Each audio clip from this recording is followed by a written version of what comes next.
work as a detective. I'm starting to think my wife is a serial killer. I've seen some horrifying cases in my time as a detective, but I have a feeling this might be my most heartbreaking case ever. My wife and I live in a 2-story home that we had built several decades ago.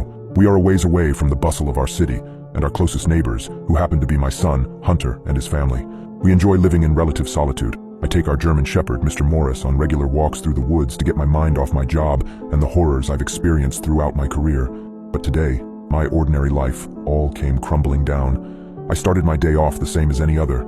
I had a cup of tea, put on my worn sneakers, and took Mr. Morris on a walk at about 6 in the morning. My wife, a school teacher, had already departed for the day. The sun was peeking out over the horizon, bathing the light layer of snow and orange light. Mr. Morris ran out ahead of me, coming to a stop at the pond that we usually fished at. He promptly began barking, staring out across the water. I came to a stop beside him and looked across the black surface.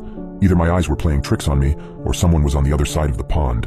It was still dark enough that I questioned myself and rubbed my eyes before glancing again at the other bank. Nothing. Mr. Morris continued barking for a few more seconds, but eventually a squirrel caught his attention. I wasn't so easily distracted. I continued to scan the trees across the way, but finally dismissed the subtle movement as that of an animal of some sort. Mr. Morris and I continued our walk without incident.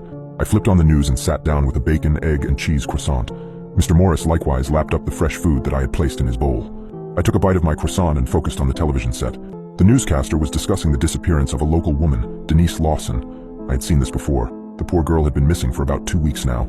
She was young, about 23 years old, with long red hair and green eyes. For the 3rd time that week, I found myself remembering one of the darkest parts of my career. The disappearances had begun about a decade ago. 6 girls, aged 21 to 24, had mysteriously disappeared over the span of about 2 years. I will never forget their names: Patricia Bledsoe, Karen Whitaker, Julia Voss, Jamie Calloway, Nia Justice, and Felicia Smith. They all had 2 things in